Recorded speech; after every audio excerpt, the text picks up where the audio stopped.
أشهد أن لا إله إلا الله وحده لا شريك له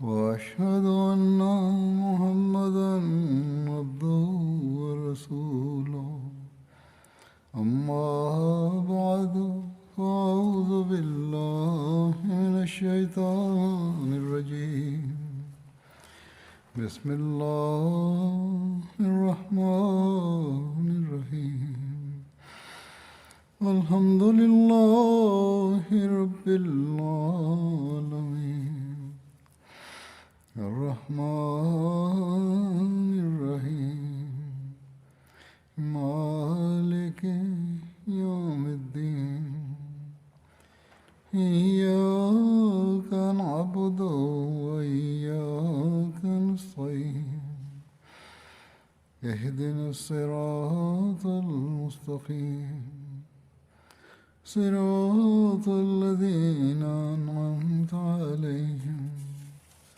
غير المغضوب عليهم ولا الضالين.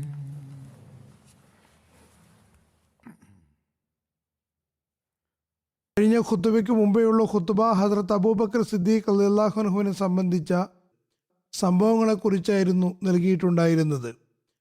അതിൽ വ്യത്യസ്ത ഉദ്ധരണികൾ വിവരിച്ചിട്ടുണ്ടായിരുന്നു. അവയിൽ നിന്നും മനസ്സിലാക്കാൻ കഴിയുന്നത് ഹദ്രത്ത് അബൂബക്കർ മുർത്തദീങ്ങൾക്ക് ശിക്ഷ കൊടുത്തത് അവരുടെ മതനിരാസം കാരണം അല്ലായിരുന്നു എന്നും മറിച്ച് കലാപവും യുദ്ധവും കാരണം അവർക്ക് മറുപടി നൽകിയതായിരുന്നു എന്നുമാണ്. ഇത് സംബന്ധിച്ച് കാലഘട്ടത്തിൻ്റെ നീതിമാനായ വിധികർത്താവ് ഹദ്രത്ത് മസീഹ് മൗഊദ് അലൈഹി ഇസ്ലാമും ഹദ്രത്ത് അബൂബക്കർ സിദ്ദീഖ് റളിയല്ലാഹു അൻഹുവിൻ്റെ ഖിലാഫത്ത് കാലത്തുണ്ടായ മതനിരാസത്തെ ധിക്കാരവും കലാപവുമായിട്ടാണ് വ്യാഖ്യാനിച്ചിട്ടുള്ളത്. ഹദ്രത്ത് അബൂബക്കറിൻ്റെ ധൈര്യത്തെയും തൻ്റെ ഇടത്തെയും പരാമർശിച്ചുകൊണ്ട് അദ്ദേഹം പറയുന്നു, ഗവേഷകരുടെ പക്കൽ അദ്ദേഹത്തിൻ്റെ ഖിലാഫത്ത് കാലം ഭയത്തിൻ്റെയും പ്രയാസങ്ങളുടെയും കാലമായിരുന്നു എന്ന സംഗതി ഗോപ്യമല്ല. നബി സല്ലല്ലാഹു അലൈഹി വസല്ലം വഫാത്തായപ്പോൾ ഇസ്ലാമിനും മുസ്ലിങ്ങൾക്കുമേൽ പ്രയാസങ്ങൾ വന്നു ഭവിക്കുകയുണ്ടായി. നിരവധി മുനാഫിക്കീങ്ങൾ മുർത്തദായി. മുർത്തദീങ്ങൾ രൂക്ഷമായി സംസാരിച്ചു തുടങ്ങി. ആരോപണങ്ങൾ ഉന്നയിക്കുന്നവരുടെ സംഘം നുബുവത്ത് വാദിച്ചു തുടങ്ങി. ഭൂരിഭാഗം ഗ്രാമീണവാസികളും അവർക്ക് ചുറ്റും കൂടി. എത്രത്തോളം എന്നാൽ മുസൈലിമ കസ്സാബിൻ്റെ കൂടെ 100,000-ഓളം വിവരദോഷികളും ദുസ്വഭാവികളും ചേരുകയുണ്ടായി. ഫിത്ന പൊട്ടിപ്പുറപ്പെട്ടു. പ്രയാസങ്ങൾ വർദ്ധിച്ചു. ആപത്തുകൾ എല്ലാ ഭാഗത്തും വലയം ചെയ്യാൻ തുടങ്ങി. വിശ്വാസികൾക്ക് മേൽ ഒരു ശക്തമായ ഭൂകമ്പമുണ്ടായി. ആ സമയത്ത് എല്ലാവരും പരീക്ഷണത്തിലകപ്പെട്ടു. ഭയാനകവും നിരുദ്ധകണ്ഠനുമാക്കുന്ന അവസ്ഥകൾ വെളിപ്പെട്ടു.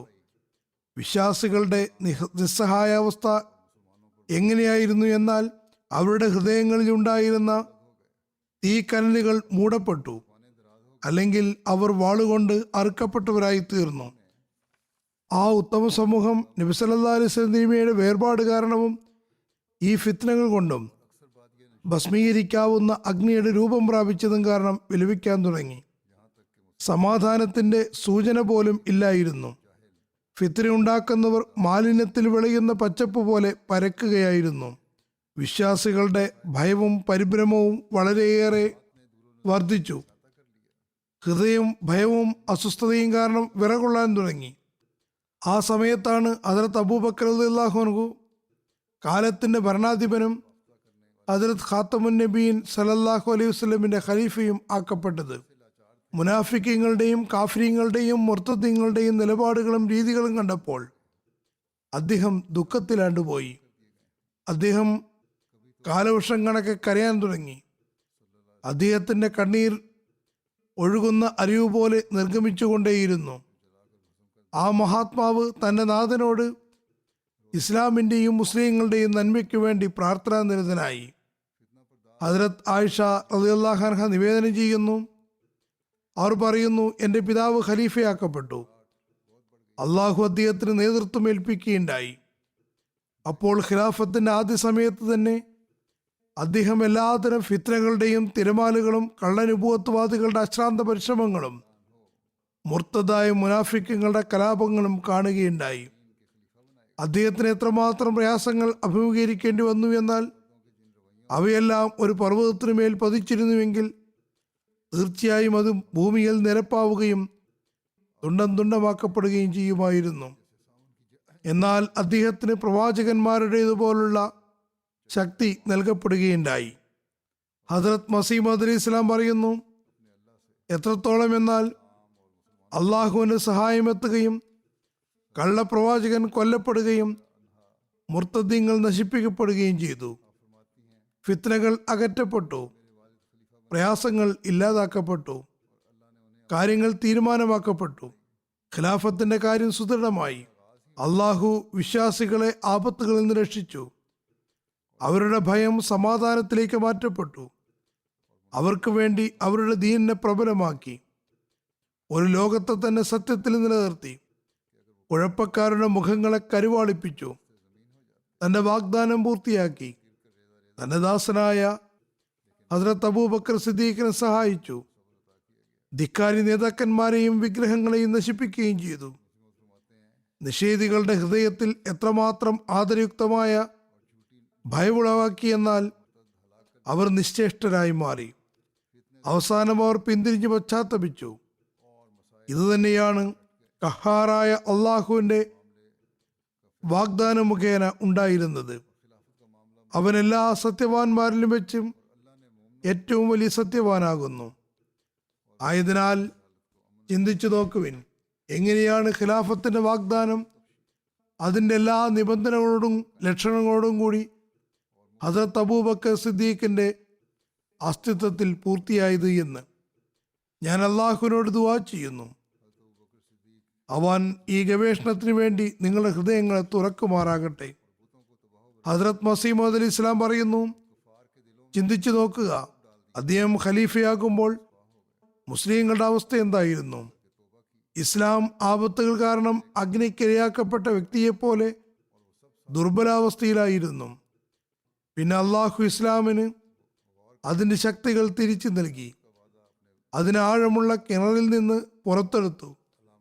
കള്ളപ്രവാചകവാദികൾ വേദനാജനകമായ ശിക്ഷയാൽ കൊല്ലപ്പെട്ടു. മുർത്തദ്ദീങ്ങൾ നാൽക്കാലികളെപ്പോലെ നശിപ്പിക്കപ്പെട്ടു. അള്ളാഹു വിശ്വാസികൾക്ക് മൃഗതുല്യമായ ഭയത്തിൽ നിന്നും സമാധാനം നൽകുകയുണ്ടായി. ഈ പ്രയാസങ്ങൾ അകന്നതിന് ശേഷം വിശ്വാസികൾ സന്തോഷഭരിതരായി. അവർ ഹദ്രത്ത് അബൂബക്കർ സിദ്ദീഖിന് ആശംസകൾ നേർന്നുകൊണ്ടും സ്വാഗതം പറഞ്ഞുകൊണ്ടും കൂടിക്കാഴ്ച നടത്തുകയായിരുന്നു. അദ്ദേഹത്തെ പുകഴ്ത്തിക്കൊണ്ടിരുന്നു. അദ്ദേഹത്തിന് വേണ്ടി പ്രാർത്ഥിക്കുകയായിരുന്നു. അദ്ദേഹത്തെ ആദരിക്കാനും ബഹുമാനിക്കാനും മുന്നോട്ട് ഗമിക്കുകയായിരുന്നു. അവർ അദ്ദേഹത്തോടുള്ള സ്നേഹം തങ്ങളുടെ ഹൃദയാന്തരാളങ്ങളിൽ പ്രവേശിപ്പിക്കുകയുണ്ടായി. അവർ തങ്ങളുടെ എല്ലാ കാര്യങ്ങളിലും അദ്ദേഹത്തെ അനുഗമിച്ചു കൊണ്ടിരുന്നു. അവർ അദ്ദേഹത്തോട് നന്ദിയുള്ളവരായിരുന്നു. അവർ തങ്ങളുടെ ഹൃദയങ്ങളെ പ്രകാശമാനവും മുഖങ്ങളെ പ്രസന്നവുമാക്കുകയുണ്ടായി. അവർ സ്നേഹത്തിലും ബന്ധത്തിലും മുന്നേറി. എല്ലാ നിലയ്ക്കുമുള്ള അത്യുദ്ധാനത്തിലൂടെ അദ്ദേഹത്തെ അനുസരിക്കുകയുണ്ടായി. അവർ അദ്ദേഹത്തെ ഒരു പരിശുദ്ധ വ്യക്തിത്വമായും നബിമാരെ പോലെ സഹായം ലഭിക്കുന്നയാളാണെന്നും മനസ്സിലാക്കിയിരുന്നു. ഇതെല്ലാം സംഭവിച്ചത് ഹദ്രത്ത് അബൂബക്കർ സിദ്ദീഖിന്റെ സത്യസന്ധതയും ആഴത്തിലുള്ള ദൃഢജ്ഞാനവും കാരണമായിരുന്നു. ഇത് അദ്ദേഹത്തിന്റെ അറബി ഗ്രന്ഥമായ സിറുൽ ഖിലാഫയിലെ ഉറുദു തർജ്ജമയിൽ നിന്നുള്ള ഭാഗമാണ്. മതനിരാസത്തിന്റെയും കലാപത്തിന്റെയും ഫിത്നകൾ ഉണ്ടായപ്പോൾ അതിലേക്ക് അദ്ദേഹം ചില സംഘങ്ങളെ പറഞ്ഞയക്കുകയുണ്ടായി. നേരത്തെ പറഞ്ഞതുപോലെ നബി സല്ലല്ലാഹു അലൈഹി വസല്ലം തിരുമേനിയുടെ വഫാത്തിന് ശേഷം ഏറെക്കുറെ മുഴുവൻ അറേബ്യയും മുർത്തദായി കഴിഞ്ഞിട്ടുണ്ടായിരുന്നു. കുറച്ചാളുകൾ സക്കാത്ത് കൊടുക്കുന്നത് മാത്രം നിഷേധിച്ചവരായിരുന്നു. അവർക്കെതിരെ ഹദ്രത്ത് അബൂബക്കറിന്റെ ഭാഗത്തു നിന്നുണ്ടായ നടപടികളെക്കുറിച്ച് നേരത്തെ പരാമർശിച്ചു കഴിഞ്ഞതാണ്. മറ്റൊരു ഭാഗത്തെക്കുറിച്ചും പരാമർശിക്കപ്പെടുന്നുണ്ട്. അവർ ഇസ്ലാം ഉപേക്ഷിക്കുക മാത്രമല്ല ചെയ്തത്, മറിച്ച് കലാപമുണ്ടാക്കുകയും മുസ്ലിങ്ങളെ വധിക്കുകയും ചെയ്തിരുന്നു. ഹദ്രത്ത് അബൂബക്കർ അവരെ കൈകാര്യം ചെയ്യാൻ ഉറച്ച തീരുമാനമെടുത്തു. ഇതേക്കുറിച്ച് ബദായിയ വ നഹായിയ എന്ന പുസ്തകത്തിൽ പറയുന്നു, ഹദ്രത്ത് ഉസാമയുടെ സൈന്യത്തിന്റെ വിശ്രമത്തിന് ശേഷം ഹസ്രത്ത് അബൂബക്കർ ഇസ്ലാമിക സൈന്യങ്ങളുമായി വാളുയർത്തിപ്പിടിച്ച് മദീനയിൽ നിന്ന് ഇറങ്ങി സുൽഖിസ്സയിലേക്ക് പുറപ്പെട്ടു. അത് മദീനയിൽ നിന്ന് ഒരു രാവും പകലും യാത്ര ചെയ്യുന്നത്രയും ദൂരെയാണ് ഉണ്ടായിരുന്നത്. അക്കാലഘട്ടത്തിൽ ഉണ്ടായിരുന്ന യാത്രാമാർഗങ്ങൾ അനുസരിച്ചാണിത്. സഹാബാക്കൾ അതിൽ ഹസ്രത്ത് അലിയും ഉണ്ടായിരുന്നു. അദ്ദേഹത്തോട് നിർബന്ധിച്ച് പറഞ്ഞുകൊണ്ടിരുന്നത് അദ്ദേഹം മദീനയിലേക്ക് തിരിച്ചു പോകണമെന്നും അറബികളുമായുള്ള യുദ്ധത്തിന് മറ്റേതെങ്കിലും യോദ്ധാവിനെ അയക്കണമെന്നുമാണ്. ഹസ്രത്ത് ആയിഷ വിവരിക്കുന്നു, എൻ്റെ പിതാവ് വാളുമേന്തി സവാരിയിൽ പുറപ്പെട്ടപ്പോൾ ഹസ്രത്ത് അലി ഇബ്നു അബി താലിബ് വന്നു. അദ്ദേഹത്തിൻ്റെ ഒട്ടകത്തിൻ്റെ കടിഞ്ഞാൺ പിടിച്ചുകൊണ്ട് പറഞ്ഞു, അല്ലയോ ഖലീഫത്ത് റസൂൽ സല്ലല്ലാഹു അലൈഹി വസല്ലം, ഞാൻ അങ്ങയോട് 2 കാര്യങ്ങൾ പറയുകയാണ്. അത് റസൂൽ തിരുമേനി സല്ലല്ലാഹു അലൈഹി വസല്ലം മുഹദ് ദിവസം പറഞ്ഞതായിരുന്നു. താങ്കൾ എന്തിനാണ് വാളുയർത്തിയിരിക്കുന്നത്? ഞങ്ങളെ സ്വന്തം ജീവൻ മുൻനിർത്തിക്കൊണ്ട് പ്രയാസങ്ങളിൽ അകപ്പെടുത്താതിരുന്നാലും. ഹസ്രത്ത് അലി ഹസ്രത്ത് അബൂബക്കറിനോട് പറഞ്ഞു, ഞങ്ങളുടെ അങ്ങയുടെ ജീവൻ കാരണം മുസീബത്തിൽ അകപ്പെടുത്തരുത്. അള്ളാഹുവാണേ, ഞങ്ങൾക്ക് അങ്ങയുടെ ജീവന് എന്തെങ്കിലും പറ്റുകയാണെങ്കിൽ അങ്ങേക്ക് ശേഷം ഒരിക്കലും ഇസ്ലാമിൻ്റെ സംവിധാനം ഉണ്ടാകുന്നതല്ല. ഇത് കേട്ടപ്പോൾ ഹസ്രത്ത് അബൂബക്കർ തിരിച്ചു വരികയും സൈന്യത്തെ അയക്കുകയും ചെയ്തു. ഹസ്രത്ത് ഉസാമയും അദ്ദേഹത്തിൻ്റെ സൈന്യവും വിശ്രമത്തിലായപ്പോൾ അവരുടെ വാഹനമൃഗങ്ങൾക്കും പുതുജീവൻ ലഭ്യമായി. മുസ്ലിങ്ങളുടെ ആവശ്യത്തിലും അധികം ധാരാളം സക്കാത്ത് മുതലുകൾ വന്നുയർന്നിട്ടുണ്ടായിരുന്നു. അത് ഹസ്രത്ത് അബൂബക്കർ സൈന്യത്തിനിടയിൽ വിതരണം ചെയ്തു. 11 കൊടികളാണ് തയ്യാറാക്കപ്പെട്ടത്. 1 ഹസ്രത്ത് ഖാലിദ് ബിൻ വലീദിന് വേണ്ടിയാണ് കെട്ടിയത്. അദ്ദേഹത്തോട് തുലൈഹ ബിൻ ഖുവൈലിദിനെ നേരിടാനും അതിൽ നിന്ന് വിരമിച്ച ശേഷം ബത്തഹ ബിൻ മാലിക് ബിൻ നുവൈറിയെ നേരിടണമെന്നും കൽപ്പിച്ചു. ഇവരെല്ലാവരും മുർത്തദ്ദീങ്ങളും യുദ്ധം ചെയ്യാൻ ആഗ്രഹിക്കുന്നവരുമായിരുന്നു. ആ സമയത്ത് അദ്ദേഹം അവരെ നേരിടാൻ ഉറച്ചു നിന്നു. ബത്താഹ ബനു അസദിന്റെ പ്രദേശത്തുള്ള ഒരു അരുവിയുടെ പേരാണ്. അവിടേക്കാണ് അദ്ദേഹം അയക്കപ്പെട്ടത്. ഹസ്രത്ത് ഇക്രമ ബിൻ അബീജഹലിന് വേണ്ടിയും പതാക കെട്ടുകയുണ്ടായി. മുസൈലിമയെ നേരിടാൻ അദ്ദേഹത്തോട് കൽപ്പിച്ചു. ഹസ്രത്ത് മുഹാജിർ ബിനു അബു ഉമയ്യയ്ക്ക് വേണ്ടിയാണ് 3ാമത്തെ കൊടി കെട്ടിയത്.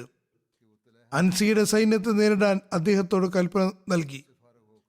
തുടർന്ന് കൈസ് ബിനു മഖ്ഷൂഹിനെയും അബ്നായെ എതിർക്കുന്ന യമൻകാരെയും നേരിടാൻ അബ്നായുടെ സഹായത്തിന് വേണ്ടി അയച്ചു.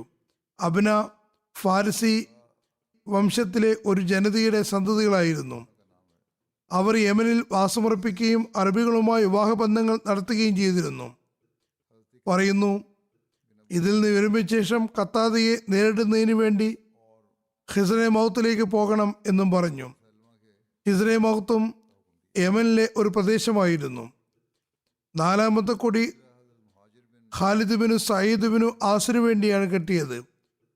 അദ്ദേഹത്തെ ഹക്കംതിനിലേക്ക് അയച്ചു.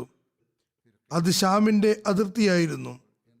5ാമത്തെ കൊടി ഹസ്രത്ത് അമ്ര ബിനു ആസിനു വേണ്ടിയാണ് തയ്യാറാക്കിയത്. അദ്ദേഹത്തോട് കദാ, വാദിയ, ഹാരിസ് എന്നിവരുടെ സംഘങ്ങളെ നേരിടാൻ കൽപ്പന നൽകി. 6ാമത്തെ കൊടി ഹസ്രത്ത് ഹുസൈഫ ബിൻ മഹസിൻ ഗൽഫാനിക്ക് വേണ്ടിയാണ് തയ്യാറാക്കിയത്. അദ്ദേഹത്തോട് ദബാ വംശീയരുടെ അടുക്കലേക്ക് പോകാൻ കൽപ്പിച്ചു. ദബാ ഒമാനിലെ അറബികളുടെ ഒരു ചന്തയായിരുന്നു. ഒമാനിലെ പുരാതന നഗരവും സുപ്രസിദ്ധ പട്ടണവുമായിരുന്നു. ഇവിടെ ചന്ത നടന്നിരുന്നു. 7ാമത്തെ കൊടി ഹസ്രത്ത് അർഫജ ഹർസമയ്ക്ക് വേണ്ടിയാണ് കെട്ടിയത്. അദ്ദേഹത്തോട് മുഹറയിലേക്ക് പോകാൻ കൽപ്പിച്ചു.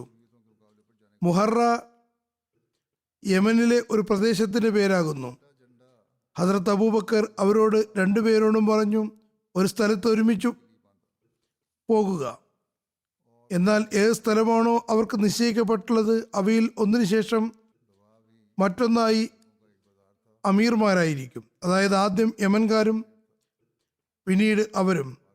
ഹസ്രത്ത് അബൂബക്കർ ഷർജീൽ ബിൻ ഹസനയെ ഹസ്രത്ത് ഇക്രബ് ബിൻ അബീജഹലിന് പിന്നിൽ അയക്കുകയുണ്ടായി.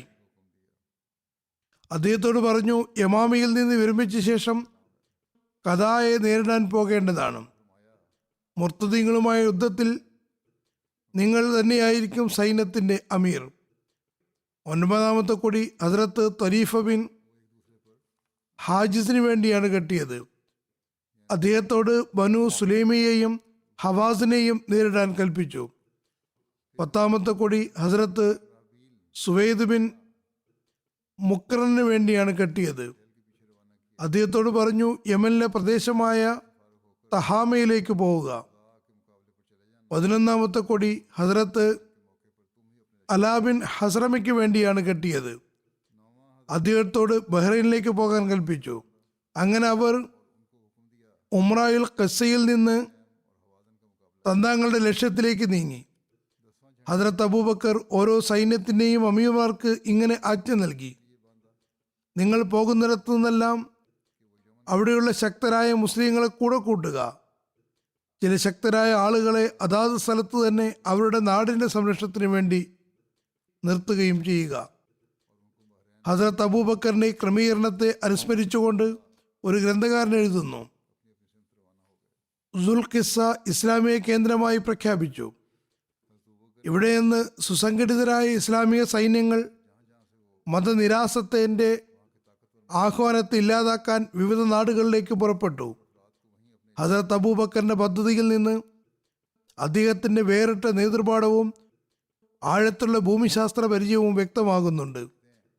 സൈന്യങ്ങളെ ക്രമീകരിച്ചതും അവയുടെ സ്ഥലങ്ങളെ നിർണയിച്ചതിൽ നിന്നും വ്യക്തമാകുന്നത് അബൂബക്കർ ഭൂമിശാസ്ത്രപരമായി വളരെ ആഴത്തിൽ അറിവുള്ള ആളായിരുന്നു എന്നും നാട്ടിലുള്ള അടയാളങ്ങളെയും ജനവാസമുള്ള സ്ഥലങ്ങളെയും അറേബ്യൻ ദ്വീപിലെ വഴികളെയും കുറിച്ച് നല്ലപോലെ അറിയുന്ന ആളുമായിരുന്നു എന്നുമാണ്. അതായത് അറേബ്യൻ ദ്വീപ് മൊത്തത്തിൽ അദ്ദേഹത്തിന്റെ കൺമുന്നിലുണ്ടായിരുന്നു. വർത്തമാനകാല ടെക്നോളജി മുഖേന കേന്ദ്രത്തിൽ നിന്ന് സൈന്യങ്ങളെ അയക്കുന്ന ആൾ അവർ പോകേണ്ട സ്ഥലങ്ങളെ നിർണയിച്ച് വിഭജിച്ചതിന് ശേഷം വീണ്ടും ഒരുമിച്ച് കൂടാനുള്ള കാര്യത്തിൽ ചിന്തിക്കുന്നത് പോലെ അങ്ങനെയുള്ള ആൾക്ക് നല്ലപോലെ അറിയാൻ കഴിയുന്നത് മുഴുവൻ അറേബ്യൻ ദ്വീപിലും മാതൃകായോഗ്യവും ശരിയായ തലത്തിലും ആയിരുന്നു എന്നാണ്. ഇവരുമായി ബന്ധപ്പെടുക എന്നതും വളരെ സങ്കീർണമായിരുന്നു. ഹസ്രത്ത് അബൂബക്കർ സദാസമയവും സൈന്യം എവിടെയാണെന്ന് മനസ്സിലാക്കിക്കൊണ്ടിരുന്നു. അവരുടെ നീക്കങ്ങളെയും മറ്റ് കാര്യങ്ങളെയും സംബന്ധിച്ച് നല്ലപോലെ അറിഞ്ഞിരുന്നു. അവർ വിജയിക്കുന്നു എന്നും നാളേക്കുള്ള പരിപാടി എന്താണെന്നും അദ്ദേഹത്തിന് അറിയാമായിരുന്നു. സന്ദേശ കൈമാറ്റം വളരെ സങ്കീർണവും ശീഘ്രഗതിയിലുമായിരുന്നു. യുദ്ധമൈതാനങ്ങളിൽ നിന്നുള്ള വാർത്തകൾ കൃത്യമായി കേന്ദ്രത്തിൽ അബൂബക്കറിന്റെ അടുത്തെത്തിയിരുന്നു. എല്ലാ സൈന്യവുമായും കൃത്യമായും ബന്ധമുണ്ടായിരുന്നു. കേന്ദ്രത്തിനും യുദ്ധഭൂമിക്കുമിടയിൽ സന്ദേശ കൈമാറ്റത്തിൽ Abu Haisama Ansari, Salma bin Salama Abu Barsa അസ്ലമയുടെയും സൽമ ബിൻ വക്ഷയുടെയും പേരുകൾ പ്രത്യേകം പരാമർശം അർഹിക്കുന്നു. ഹസ്രത്ത് അബൂബക്കർ പറഞ്ഞയച്ച സൈന്യങ്ങളെല്ലാം പരസ്പരം ബന്ധിതമായിരുന്നു. ഇത് ഖിലാഫത്തിന്റെ പ്രധാന വിജയങ്ങളിൽപ്പെട്ടതാണ്. കാരണം ഈ സൈന്യങ്ങൾക്കുള്ളിൽ നേതൃപാടവത്തോടൊപ്പം സംഘടനാ മികവും ഉണ്ടായിരുന്നു. കൂടാതെ യുദ്ധനൈപുണ്യം നേരത്തെ തന്നെ ഉണ്ടായിരുന്നു. നബി സല്ലല്ലാഹു അലൈഹി വസല്ലം തിരുമേനിയുടെ കാലത്ത് യുദ്ധങ്ങളിലും സൈനിക നീക്കങ്ങളിലും ഇത്തരം കാര്യങ്ങളെക്കുറിച്ച് നല്ല അനുഭവം നേടിയിരുന്നു. അബൂബക്കറിന്റെ ഭരണം, സൈനിക സംവിധാനം അറേബ്യയിലുള്ള എല്ലാ സൈനിക ശക്തികളെക്കാളും മുന്തിയതായിരുന്നു. ഈ സൈന്യങ്ങളുടെ എല്ലാ നേതാവ് സൈഫുല്ലാഹുൽ മസ്ലൂൽ ഖാലിദ് ബിനു വലീദ് ആയിരുന്നു. അദ്ദേഹം ഇസ്ലാമിക വിജയങ്ങളിലും മുത്തദ്ദീങ്ങളുമായ യുദ്ധങ്ങളിലും വ്യതിരിക്തമായ വ്യക്തിത്വത്തിനുടമയായിരുന്നു. ഇസ്ലാമിക സൈന്യങ്ങളുടെ ഈ ക്രമീകരണം സുപ്രധാന സൈനിക പദ്ധതിക്ക് കീഴിലാണ് നടപ്പിൽ വരുത്തിയത്. കാരണം മുർത്തദ്ദീങ്ങൾ അപ്പോഴും തങ്ങളുടെ പ്രദേശങ്ങളിൽ വെവ്വേറെയാണ് കഴിഞ്ഞിരുന്നത്. അതായത് ചിന്നിച്ചിതറിക്കിടക്കുകയായിരുന്നു, സംഘടിതമായിരുന്നില്ല. മുസ്ലിങ്ങൾക്കെതിരിൽ അവരുടെ സംഘടിത നീക്കം സാധ്യമായില്ല. വലിയ ഗോത്രങ്ങളിൽ വിദൂര സ്ഥലങ്ങളിൽ ചിതറിക്കിടക്കുകയായിരുന്നു. അവർക്ക് സംഘടിത ശക്തിയാകാൻ സമയമുണ്ടായിരുന്നില്ല. കാരണം മുർത്തദീങ്ങളായി 3 മാസത്തിലധികം സമയം കഴിഞ്ഞിട്ടുണ്ടായിരുന്നില്ല. മറ്റൊന്ന്, തങ്ങൾക്കെതിരിൽ മുസ്ലിങ്ങളുടെ ഭാഗത്തു നിന്നുണ്ടാകുന്ന നീക്കങ്ങളെക്കുറിച്ച് അവർ അറിഞ്ഞിരുന്നില്ല. അവർ കരുതിയത് ഏതാനും മാസങ്ങൾ കൊണ്ട് എല്ലാ മുസ്ലിങ്ങളെയും തുളച്ച് നീക്കാമെന്നാണ്. അതുകൊണ്ട് തന്നെ ഹദ്റത്ത് അബൂബക്കർ ആഗ്രഹിച്ചത് അവർ തങ്ങളുടെ വ്യാജത്തെ പിന്തുണയ്ക്കാൻ സംഘടിക്കുന്നതിനു മുമ്പേ ത്വരിതഗതിയിൽ അവരുടെ പ്രതാപവും ശക്തിയും ഇല്ലാതാക്കണമെന്നായിരുന്നു. അതുകൊണ്ട് അബൂബക്കർ അവരുടെ ഫിത്ന വർദ്ധിക്കുന്നതിന് മുമ്പേ തന്നെ അവരെ സംബന്ധിച്ച് മനസ്സിലാക്കുകയും അവർക്ക് തലയുയർത്താനോ ദുഷ്പ്രചരണം നടത്തി മുസ്ലിങ്ങൾക്ക് പ്രയാസമുണ്ടാക്കാനോ അവസരം നൽകുകയുണ്ടായില്ല. ഹദ്റത്ത് അബൂബക്കർ സൈന്യാധിപന്മാരെ നിശ്ചിതവുമായി ബന്ധപ്പെട്ട് വിവിധ കാര്യങ്ങൾ പരാമർശിച്ചുകൊണ്ട് ഗ്രന്ഥകാരൻ എഴുതുന്നു. ഒന്ന്, ഈ പദ്ധതിയിൽ ശ്രദ്ധേയമായ ഒരു കാര്യം ചെയ്തത് എന്തെന്നാൽ അവരുടെ സ്ഥലങ്ങളും ദിശകളും വെവ്വേറെയായിരുന്നു. എങ്കിലും സൈന്യങ്ങൾക്കിടയിൽ ബന്ധവും സഹകരണവും തുടർച്ചയായി നിലനിർത്തുകയുണ്ടായി. എല്ലാവരും ഒരേ ശൃംഖലയിലെ കണ്ണികളായിരുന്നു. അവർ പരസ്പരം കൂടിച്ചേരുന്നതും അകന്നു പോകുന്നതും ഒരേ ലക്ഷ്യത്തെ മുൻനിർത്തിയായിരുന്നു. ഖലീഫ മദീനയിലായിരുന്നു. യുദ്ധത്തിന്റെ എല്ലാ നിയന്ത്രണങ്ങളുടെയും ശക്തി അദ്ദേഹത്തിന്റെ കൈകളിലായിരുന്നു, അതായത് ഖലീഫയുടെ കൈകളിൽ. 2, സിദ്ദീഖ് അക്ബർ ഖിലാഫത്തിന്റെ തലസ്ഥാനമായ മദീനയുടെ സംരക്ഷണത്തിനു വേണ്ടി സൈന്യത്തിന്റെ ഒരു ഭാഗത്ത് തന്റെ പക്കൽ നിർത്തി.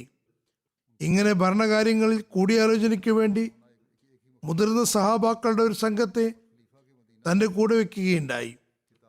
3, മുർത്തദീങ്ങളുടെ പ്രദേശങ്ങളിലും ഇസ്ലാമിക ശൈര്യമുണ്ട് എന്ന് അബൂബക്കറിന് അറിയാമായിരുന്നു.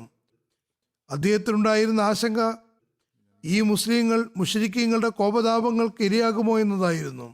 അതുകൊണ്ട് അദ്ദേഹം സൈന്യാധിപന്മാർക്ക് നൽകിയ കൽപ്പന അവിടെയുള്ള ശക്തിയും ബലവുമുള്ള ആളുകളെ തങ്ങളുടെ കൂടെ കൂട്ടാനും ആ പ്രദേശങ്ങളുടെ സംരക്ഷണത്തിനു വേണ്ടി കുറച്ച് ആളുകളെ നിശ്ചയിക്കാനുമായിരുന്നു. 4, മുർത്തദീങ്ങളുമായുള്ള യുദ്ധത്തിൽ ഹദ്റത്ത് അബൂബക്കർ അൽ ഹർബ് ഖുദ, യുദ്ധം ഒരു തന്ത്രമാകുന്നു എന്ന തത്വമാണ് അവലംബിച്ചത്. സൈന്യത്തിന്റെ പരിധികൾ കുറച്ചു മാത്രം വെളിപ്പെടുത്തി. വാസ്തവത്തിൽ ലക്ഷ്യം മറ്റൊന്നായിരുന്നു. പദ്ധതി വെളിപ്പെടാതിരിക്കാൻ വളരെ കരുതലോടുകൂടിയ നിലപാടാണ് സ്വീകരിച്ചത്. ഇങ്ങനെ അബൂബക്കറിന്റെ നേതൃത്വത്തിൽ രാഷ്ട്രീയ നൈപുണ്യവും വൈജ്ഞാനിക അനുഭവവും ആഴത്തിലുള്ള അറിവും തുടർച്ചയായ വിജയങ്ങളും സഹായവും പ്രത്യേകം പ്രകടമായിരുന്നു. ഈ സന്ദർഭത്തിൽ ഹദ്റത്ത് അബൂബക്കർ അറേബ്യൻ ഗോത്രങ്ങളുടെ പേരിലും സൈനിക നേതാക്കന്മാരുടെ പേരിലും 2 വിളംബരങ്ങൾ എഴുതുകയുണ്ടായി. ഇതേ ഗ്രന്ഥകാരൻ, അതായത് ഡോക്ടർ അലി മുഹമ്മദ് സലാബി, ഈ കത്തുകളെക്കുറിച്ച് എഴുതുന്നു. ഇസ്ലാമിക സൈന്യങ്ങളുടെ തയ്യാറെടുപ്പും കാര്യക്ഷമമായ ക്രമീകരണത്തിന് ശേഷം നമുക്ക് കാണാൻ കഴിയുന്നത് ലിഖിത രൂപേണയുള്ള ക്ഷണക്കത്തുകളെ സംബന്ധിച്ചാണ്. ഇത് വളരെ സുപ്രധാനമായിരുന്നു. അദ്ദേഹം എഴുതിയ ഒരു സുപ്രധാന കത്ത് എല്ലാ വിഷയങ്ങളെയും ഉൾക്കൊള്ളുന്നതായിരുന്നു. അദ്ദേഹം അത് മുർത്തദീങ്ങളുടെ ഗോത്രങ്ങളിലേക്ക് സൈന്യങ്ങളെ അയക്കുന്നതിന് മുമ്പേ തന്നെ മുർത്തദീങ്ങളുടെയും അടിയുറച്ചു നിൽക്കുന്നവരുടെയും ഇടയിലെ ഉയർന്ന തലങ്ങളിലേക്ക് സാധ്യമാകുന്നിടത്തോളം പ്രചരിപ്പിക്കാൻ ശ്രമിക്കുകയുണ്ടായി.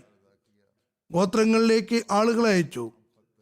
അവരോട് പറഞ്ഞു, അവിടെ പോയി ഓരോ സംഘത്തിനിടയിലും ഈ കത്ത് കേൾപ്പിക്കുക. ഈ കത്തിന്റെ സന്ദേശം കിട്ടിയവരോടെല്ലാം ഈ കത്തിന്റെ സന്ദേശം കിട്ടാത്തവർക്ക് എത്തിക്കാൻ കൽപ്പിക്കുകയുണ്ടായി. ഹദ്റത്ത് അബൂബക്കർ ഈ കത്തിൽ സാധാരണക്കാരെയും പ്രധാനികളെയും അവർ ഇസ്ലാമിൽ ഉറച്ചു നിൽക്കുന്നവരാണെങ്കിലും അതെല്ലാം മുർത്തദീങ്ങളാണെങ്കിലും എല്ലാവരെയും സംബോധന ചെയ്തു. അറേബ്യൻ ഗോത്രങ്ങളുടെ പേരിൽ അബൂബക്കർ എഴുതിയ കത്തിനെ സംബന്ധിച്ച് ഏറ്റവും കൂടുതൽ വിവരണം തിബ്രിയിലാണുള്ളത്. ഹദ്റത്ത് മസീഹ് മൗഊദ് ഇസ്ലാമിന്റെ ഗ്രന്ഥമായ സിറുൽ ഖിലാഫയിലും ഈ കത്തിനെ കുറിച്ച് പരാമർശിച്ചിട്ടുണ്ട്. അദ്ദേഹം പറയുന്നു, മുർത്തദീങ്ങളായ അറബി ഗോത്രങ്ങൾക്ക് സിദ്ദീഖുൽ അക്ബർ എഴുതിയ കത്ത് ഇവിടെ ചേർക്കുന്നത് ഉചിതമാണെന്ന് നാം മനസ്സിലാക്കുന്നു.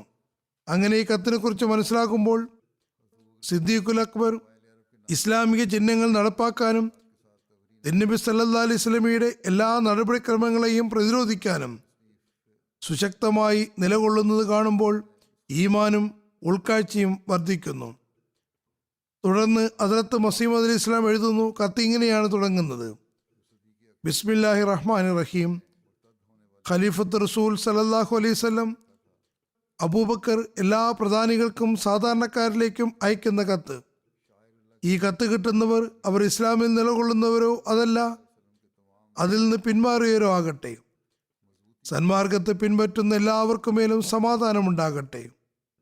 അതായത് സന്മാർഗത്തിന് ശേഷം ദുർമാർഗത്തിലേക്കും അന്ധതയിലേക്കും പോകാത്തവർക്കുമേൽ ഞാൻ നിങ്ങൾക്ക് മുന്നിൽ അള്ളാഹുവിനെ സ്തുതിക്കുകയാണ്. അവനല്ലാതെ മറ്റൊരു ആരാധ്യനുമില്ല, അള്ളാഹു അല്ലാതെ മറ്റൊരു ആരാധ്യനുമില്ലെന്നും അവൻ ഏകനും പങ്കുകാരില്ലാത്തവനുമാണെന്നും മുഹമ്മദ് സല്ലല്ലാഹു അലൈഹി വസല്ലം അവന്റെ ദാസനും ദൂതനുമാണെന്നും ഞാൻ സാക്ഷ്യം വഹിക്കുന്നു.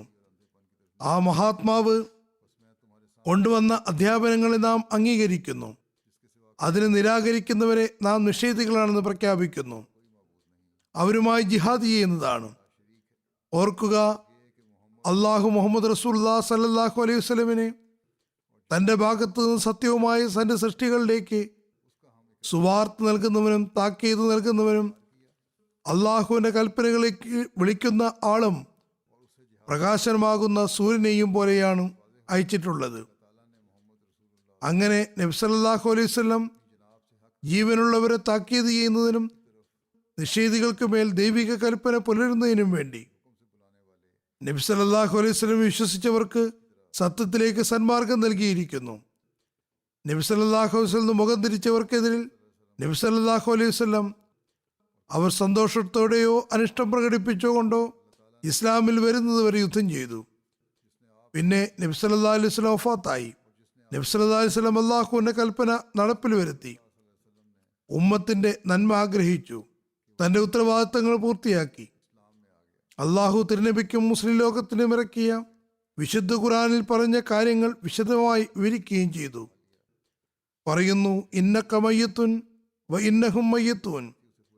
തീർച്ചയായും നീയും മരിക്കേണ്ടതാണ്, അവരും മരിക്കുക തന്നെ ചെയ്യും. തുടർന്ന് പറഞ്ഞു, ഒമാ ജഅൽനാ ലിബശരിൻ മിൻ ഖബ്ലിക്കൽ ഖുൽദ്. നിനക്ക് മുമ്പേ നാം ഒരാൾക്കും തന്നെ ചിരഞ്ജീവിത്വം നൽകിയിട്ടില്ല. അഫഇമ്മിത്ത ഫഹുമുൽ ഖാലിദൂൻ. ആകയാൽ നീ മരിക്കുകയും അവർ എന്നെന്നും ജീവിച്ചിരിക്കുകയുമാണോ?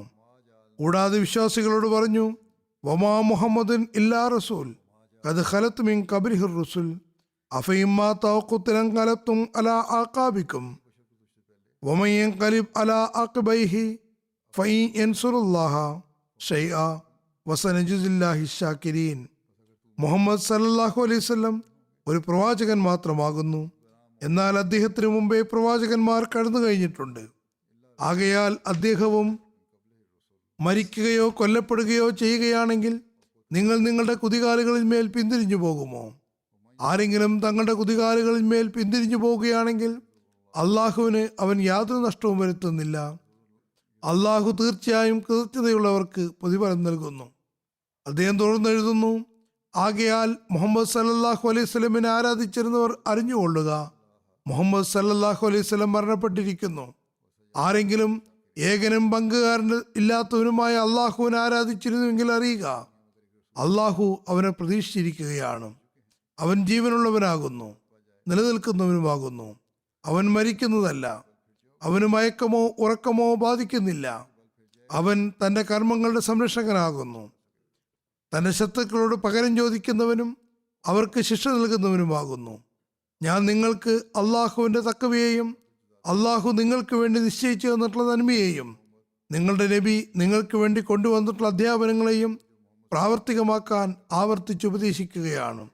അതായത് നിങ്ങൾ നബി സല്ലല്ലാഹു അലൈഹി വസല്ലം മാർഗദർശനത്തിൽ നിന്ന് ഭാഗ്യങ്ങൾ തേടുക, അള്ളാഹുവിൻ്റെ ദീനിനെ മുറുകെ പിടിക്കുക. കാരണം അള്ളാഹു സന്മാർഗം നൽകാത്തവൻ വഴികേടിലാകുന്നു. അവൻ സംരക്ഷണം നൽകാത്തവൻ പരീക്ഷണങ്ങളിൽ അകപ്പെടുന്നതാണ്. അവൻ സഹായിക്കാത്തവർക്ക് സഹായിയായി ആരുമില്ല. അള്ളാഹു സന്മാർഗം നൽകിയവൻ മാത്രമാണ് സന്മാർഗത്തിലുള്ളവൻ. അവൻ ദുർമാർഗത്തിൽ എന്ന് വിധിച്ചവൻ ദുർമാർഗത്തിലാകുന്നു. അള്ളാഹു പറയുന്നു, വമൻ യഹ്ദില്ലാഹു ഫഹുവൽ മുഹ്തദ് വമൻ യുദില്ലാഹു ഫഇൻ തജിദ് ലഹു വലിയം മുർഷിദ.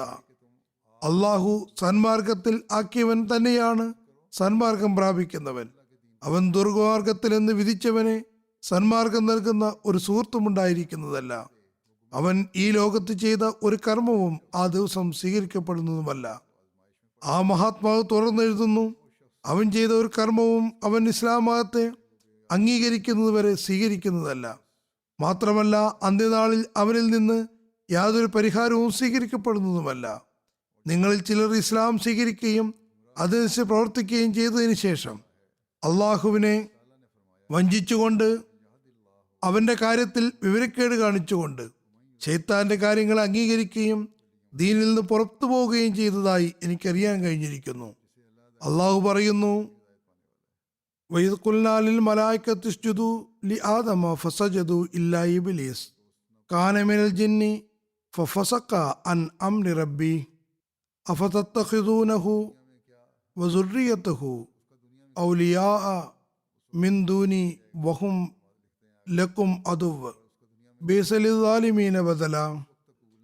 മലക്കുകളോട് നാം പറഞ്ഞ സന്ദർഭം ഓർക്കുക, നിങ്ങൾ ആദമിനെ കീഴ്പ്പെടുക.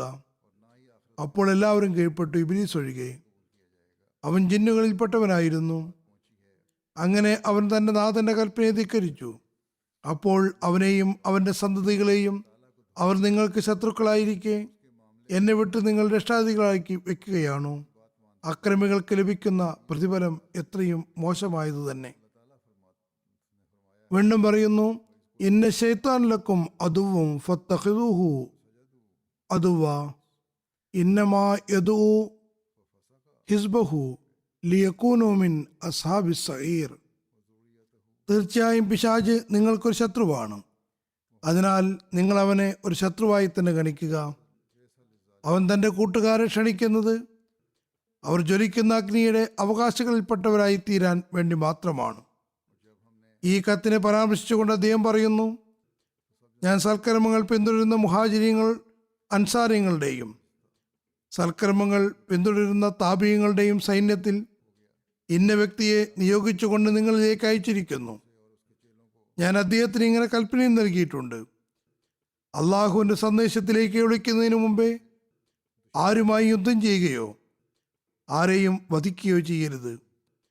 പിന്നെ ഈ സന്ദേശം സ്വീകരിക്കുകയും അംഗീകരിക്കുകയും സൽക്കർമ്മങ്ങൾ അനുഷ്ഠിക്കുകയും ചെയ്യുകയാണെങ്കിൽ അയാളെ സ്വീകരിക്കുക, അക്കാര്യത്തിൽ അയാളെ സഹായിക്കുകയും ചെയ്യുക. നിഷേധിക്കുന്നവരെ സംബന്ധിച്ച് ഞാൻ അദ്ദേഹത്തിന് നൽകിയ ആജ്ഞപ്രകാരമാകുന്നു, ഈ കാര്യങ്ങളിൽ അയാളുമായി യുദ്ധം ചെയ്യുക. പിടികൂടുന്ന ഒരുത്തനെയും ബാക്കിയാക്കരുത്, അതല്ലെങ്കിൽ അയാളെ തീയിലേക്ക് എരിച്ചു കളയുക. എല്ലാ നിലയ്ക്കും അയാളെ വധിക്കണം. സ്ത്രീകളെയും കുട്ടികളെയും ബന്ദികളാക്കുക. ഇസ്ലാമിൽ കുറഞ്ഞ ഒന്നും അവരിൽ നിന്ന് സ്വീകരിക്കേണ്ടതില്ല. ഇതനുസരിക്കുകയാണെങ്കിൽ അയാൾക്ക് നല്ലത്. എന്നാൽ നിഷേധിക്കുകയാണെങ്കിൽ അള്ളാഹുവിൽ നിന്നാക്കാൻ സാധ്യമല്ല. ഞാൻ എൻ്റെ സന്ദേശവാഹകന് ആജ്ഞ നൽകിയത് എന്തെന്നാൽ അദ്ദേഹം എൻ്റെ ഈ കത്ത് നിങ്ങളുടെ എല്ലാ കൂട്ടങ്ങൾക്കിടയിലും കേൾപ്പിക്കണമെന്നാണ്. ബാങ്ക് തന്നെയാണ് ഇസ്ലാമിനെ കുറിച്ചുള്ള വിളംബരം. മുസ്ലിങ്ങൾ ബാങ്ക് കൊടുക്കുമ്പോൾ അവരും ബാങ്ക് കൊടുക്കേണ്ടതാണ്. അവർക്കെതിരുള്ള ആക്രമണം നിർത്തുന്നതാണ്. അവർ തിരിച്ചു ബാങ്ക് കൊടുക്കുന്നില്ലെങ്കിൽ അവർക്ക് മേൽ എത്രയും വേഗം ആക്രമണം നടത്തുക. അവർ ബാങ്ക് കൊടുക്കുകയാണെങ്കിൽ അവർക്ക് മേലുള്ള ഉത്തരവാദിത്തങ്ങളെ അവരോട് ആവശ്യപ്പെടുക. അവർ നിഷേധിക്കുകയാണെങ്കിൽ എത്രയും വേഗം അവർക്ക് മേൽ ആക്രമണം നടത്തുക. അവർ അംഗീകരിക്കുകയാണെങ്കിൽ അവരെ സ്വീകരിക്കുകയും ചെയ്യുക. അവരോട് എന്തിനാണ് യുദ്ധം ചെയ്തത് എന്നും എല്ലാവരോടും എന്തിനാണ് ഈ നിലപാട് സ്വീകരിച്ചത് എന്നതിൻ്റെ വിശദീകരണവുമാണിത്.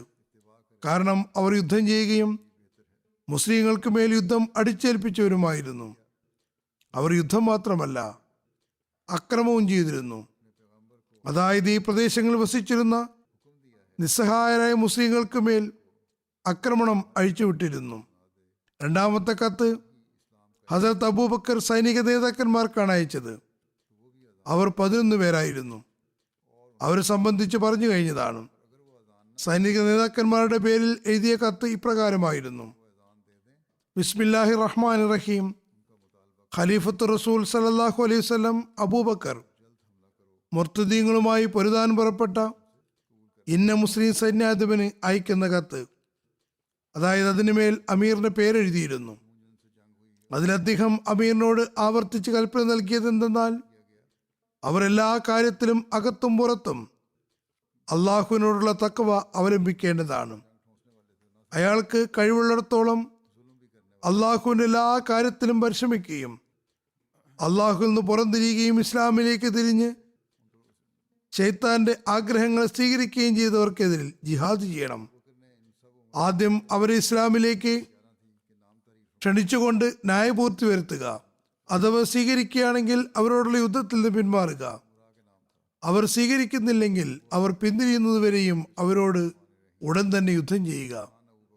അവരുടെ അവകാശങ്ങളെയും കർത്തവ്യങ്ങളെയും കുറിച്ച് പറഞ്ഞു മനസ്സിലാക്കി കൊടുക്കുക. അവർക്ക് നിർബന്ധമാക്കപ്പെട്ടത് അവരിൽ നിന്നും പിരിക്കുക. അവരുടെ അവകാശങ്ങൾ അവർക്ക് കൊടുക്കുകയും ചെയ്യുക. അവർക്ക് സാവകാശം കൊടുക്കേണ്ടതില്ല. അതായത് യുദ്ധം ചെയ്യാൻ തയ്യാറായി മുസ്ലിങ്ങളെ ആക്രമിക്കുന്നതിനുള്ള സാവകാശം. അഥവാ മുസ്ലിങ്ങളെ അവരുടെ ശത്രുക്കളുമായി യുദ്ധം ചെയ്യുന്നതിൽ നിന്ന് തടയരുത്. അവർ പിന്മാറുന്നവരല്ല എന്ന് മുസ്ലിങ്ങൾ മനസ്സിലാക്കുകയാണെങ്കിൽ, അവർ യുദ്ധം ചെയ്യാൻ ആഗ്രഹിക്കുകയാണെങ്കിൽ യുദ്ധം കൊണ്ട് തന്നെ അവരെ തടയുക. അവിടെയുള്ള ആളുകൾക്കാണ് കൂടുതൽ അറിയുക. ആ നേതാക്കന്മാർക്ക് നൽകിയ കൽപ്പനയായിരുന്നു ഇത്. അള്ളാഹുവിന്റെ ആജ്ഞ സ്വീകരിക്കുകയും അവനനുസരിക്കുകയുമാണെങ്കിൽ അവന്റെ ആ കാര്യത്തെ അംഗീകരിക്കുക. ഏറ്റവും നല്ല രീതിയിൽ അവരെ സഹായിക്കുക. അള്ളാഹുവിൽ നിന്ന് വന്നതിനെ അംഗീകരിച്ചതിന് ശേഷം പിന്നീട് അതിനെ നിഷേധിച്ചവരോട് മാത്രമേ യുദ്ധം ചെയ്യുകയുള്ളൂ. അവർ ക്ഷണം സ്വീകരിക്കുകയാണെങ്കിൽ അവർക്ക് മേൽ യാതൊരു ആരോപണവും ഉണ്ടായിരിക്കുന്നതല്ല. അവർ മറച്ചു വെച്ചതിനെ സംബന്ധിച്ചും അള്ളാഹു അവരോട് കണക്ക് ചോദിക്കുന്നതാണ്. അള്ളാഹുവിന്റെ സന്ദേശത്തെ സ്വീകരിക്കാത്തവരോട് യുദ്ധം ചെയ്യുന്നതും അവനെ വധിക്കുന്നതുമാണ്. അവൻ എവിടെയായിരുന്നാലും എത്ര വലിയ സമ്പന്നനായിരുന്നാലും അവനെ വധിക്കുന്നതായിരിക്കും. അവനിൽ നിന്ന് ഇസ്ലാം അല്ലാതെ ഒരു കാര്യവും അംഗീകരിക്കപ്പെടുന്നതല്ല. ഇസ്ലാം സ്വീകരിക്കുകയും അംഗീകരിക്കുകയും ചെയ്യുകയാണെങ്കിൽ അത് അവനിൽ നിന്ന് സ്വീകരിക്കപ്പെടുന്നതാണ്. അവൻ ഇസ്ലാമിക അധ്യാപനങ്ങൾ പഠിപ്പിക്കുക, അതായത് നിഷേധിക്കുകയും മുസ്ലിം ആയതിനു ശേഷം മുർത്തദാവുകയും യുദ്ധം ചെയ്യുകയും ഇസ്ലാമിക അധ്യാപനങ്ങൾക്കെതിരെ ചെയ്യുകയും ആണെങ്കിൽ അവർക്ക് ഇസ്ലാം എന്താണെന്നും അതിൻ്റെ യാഥാർത്ഥ്യം എന്താണെന്നും പറഞ്ഞു കൊടുക്കുക. നിങ്ങൾ മുസ്ലിങ്ങളാണെന്ന് വാദിക്കുന്നുവെങ്കിൽ പിന്നെ ഭരണകൂടത്തിനെതിരായി യുദ്ധം ചെയ്യാൻ പാടുള്ളതല്ല. നിഷേധിക്കുന്നവർക്കെതിരിൽ യുദ്ധം ചെയ്യുന്നതാണ്. അവർക്ക് മേൽ വിജയം വരിച്ചാൽ ആയുധം കൊണ്ടും തീ കൊണ്ടും അവർ വധിക്കുന്നതാണ്. പിന്നെ അള്ളാഹു അവരുടെ സമ്പത്ത് നൽകുമ്പോൾ 1/5 ഭാഗം ഒഴികെ വിതരണം ചെയ്യുക. ആ മാറ്റിവെച്ച ഭാഗം നമുക്ക് എത്തിക്കേണ്ടതാണ്. പിന്നെ സൈന്യാധിപന്മാർ തങ്ങളുടെ കൂട്ടാളികളെ മറ്റു കുഴപ്പങ്ങളിൽ നിന്ന് തടയേണ്ടതാണ്. അവർക്ക് എത്രമാത്രം കഴിവുണ്ടെന്ന് പുറത്തറിയാതിരിക്കാൻ അന്യരായ ആരെയും അകത്തേക്ക് കടത്തിവിടരുത്. അതായത് ചാരനായി വരുന്ന ആളുകളെ അകത്തേക്ക് വിടരുത്. നല്ലപോലെ പരിശോധിച്ചതിന് ശേഷം എടുക്കേണ്ടതാണ്. ചാരനായി വരുന്നവർ മുഖേന മുസ്ലിങ്ങൾക്ക് മുസീബത്ത് വരാൻ സാധ്യതയുണ്ട്. യാത്രയിലാണെങ്കിലും താമസിക്കുമ്പോഴാണെങ്കിലും മുസ്ലിങ്ങളോട് നേർമയിലും മധ്യനിലയും അവലംബിക്കുകയും അവരുടെ കാര്യങ്ങൾ അന്വേഷിച്ചു കൊണ്ടിരിക്കുകയും ചെയ്യുക. സൈന്യത്തിന്റെ ഒരു ഭാഗത്തെ മറ്റൊരു ഭാഗവുമായി ചേർക്കുന്നതിൽ ധൃതി കാണിക്കാൻ കൽപ്പിക്കരുത്. മുസ്ലിങ്ങളുമായി നല്ല രീതിയിൽ പെരുമാറുക. സംസാരത്തിൽ സൗമ്യവും പ്രസന്നവുമായ നിലപാട് സ്വീകരിക്കുക. ഇനി ചില കാര്യങ്ങൾ വിശദീകരണാർഹമാണ്, പക്ഷേ വിശദീകരിക്കപ്പെട്ടിട്ടില്ല. ഈ സമയത്ത് ഇസ്ലാമിന്റെ തെറ്റായ പ്രഭാവവും ഉണ്ടാക്കാൻ ഇടയുണ്ട്. അതേക്കുറിച്ച് കഴിഞ്ഞ കുത്തുബയിൽ പറഞ്ഞതുമാണ്. അതായത് എല്ലാ മുർത്തദീങ്ങളും യുദ്ധ നിപുണത ഉള്ളവരായിരുന്നു. അവർ യുദ്ധം ചെയ്യുക മാത്രമല്ല ചെയ്തത്, മറിച്ച് അവരുടെ പ്രദേശത്തുള്ള മുസ്ലിങ്ങളെ ദ്രോഹിക്കുകയും ചെയ്തിരുന്നു. അവരെ മർദ്ദിക്കുകയും അഗ്നിക്കിരയാക്കുകയും അവരുടെ വീടുകളെ കത്തിക്കുകയും ചെയ്തു. അവർക്കെതിരിൽ ഹദ്റത്ത് അബൂബക്കർ പറഞ്ഞു, തീർച്ചയായും പകരം ചോദിക്കേണ്ടതാണ്. ഹദ്റത്ത് മസീഹ് അലൈഹി ഇസ്ലാം ഉദ്ധരിച്ചതുപോലെ അതേ വിധത്തിൽ തന്നെ അവർക്ക് ശിക്ഷ കൊടുക്കാൻ പറഞ്ഞു. കാരണം വിശുദ്ധ ഖുർആന്റെയും അള്ളാഹുവിന്റെയും കൽപ്പനയും അതേപോലെ തന്നെ ശിക്ഷ നൽകാനും പകരം ചോദിക്കാനുമുള്ളതാണ്. എന്നാൽ ഇതിന്റെ വിശദീകരണത്തിൽ ഒരു ഗ്രന്ഥകാരനായ, അതായത് ഡോക്ടർ അലി മുഹമ്മദ് സലാബി എഴുതിയത് മുർത്തദീങ്ങളെയും കലാപകാരികളെയും അഗ്നിക്കിരയാക്കി എന്നാണ്. ആരെയും തീ കൊണ്ട് ശിക്ഷിക്കുന്നത് അനുവദനീയമല്ല. നബി സല്ലല്ലാഹു അലൈഹി വസല്ലം പറഞ്ഞു, ഇന്നന്നാറ ലാ യുഅസ്സിബു ബിഹാ ഇല്ലല്ലാഹ്, അതായത് തീ മുഖേന ശിക്ഷിക്കുന്നത് അള്ളാഹു മാത്രമാകുന്നു. എന്നാൽ ഇവിടെ കത്തിക്കുന്നതിനുള്ള കൽപ്പന നൽകാൻ കാരണം എന്തെന്നാൽ ആ വിദ്രോഹികൾ വിശ്വാസികളോട് ചെയ്തത് അങ്ങനെ തന്നെയായിരുന്നു. അതുകൊണ്ട് പ്രതികാരമെന്ന നിലയ്ക്കാണ് അത് ചെയ്തത്. ഇതേ ഗ്രന്ഥത്തിൽ ഹദരത്ത് അബൂബക്കറിന്റെ കത്തിനെ പരാമർശിച്ചുകൊണ്ട് എഴുതുന്നു, മുസ്ലിങ്ങളിലേക്ക് തിരിച്ചു വരുവാൻ എതിർപ്പ് പ്രകടിപ്പിക്കുകയും മതനിരാസത്തിൽ ഉറച്ചു നിൽക്കുകയും ചെയ്തവരെ ആക്രമിക്കുകയും വധിക്കുകയും അഗ്നിക്കിരയാക്കുകയും ചെയ്യേണ്ടത് അത്യാവശ്യമായിരുന്നു. അള്ളാഹു വിശുദ്ധ ഖുർആനിലും അത് തന്നെയാണ് പറഞ്ഞിട്ടുള്ളത്. നിങ്ങളെ പ്രയാസത്തിലാക്കുന്നവർക്കെതിരിൽ അവർ നിങ്ങളോട് ചെയ്തതുപോലെ തന്നെ നിങ്ങളും അവർക്ക് ശിക്ഷ നൽകുക. കഴിഞ്ഞ ഖുത്ബയിലും പറഞ്ഞിരുന്നു, ഇപ്പോഴും പറഞ്ഞിരുന്നു, കലാപകാരികൾ മുസ്ലിങ്ങളെ കത്തിക്കുകയും ഭയാനകമായി വധിക്കുകയും ചെയ്തതിനാൽ കുറ്റവാളികളായിരുന്നു. അവരെയും അവരുടെ വീടുകളെയും അവരുടെ സ്ത്രീകളെയും കുട്ടികളെയും കത്തിക്കുകയും മുസ്ലിങ്ങളെ വികൃതമാക്കുകയും ചെയ്യുകയാണ് ഉണ്ടായത്. അതുകൊണ്ട് ഹദ്റത്ത് അബൂബക്കർ സിദ്ദീഖ് അതിൽ ഭാഗവാക്കായവരെ അതേ രീതിയിൽ വധിക്കാനും മുസ്ലിങ്ങളോട് അനുവർത്തിച്ച അതേ രീതിയിൽ അവരോട് പെരുമാറാനും കൽപ്പിച്ചു. ഏതായിരുന്നാലും ഈ അനുസ്മരണം ഇനിയും ഇൻഷാ അല്ലാഹ് തുടരുന്നതാണ്. റമദാനിലും ഇടയ്ക്ക് മറ്റു ഖുതുബകളും വന്നേക്കാം, സമയം എടുക്കുന്നതാണ്. ഏതായിരുന്നാലും ഇനി വരുന്ന ഖുതുബകളിലും ഇത് സംബന്ധിച്ചുള്ള അനുസ്മരണം ഉണ്ടായിരിക്കുന്നതാണ്.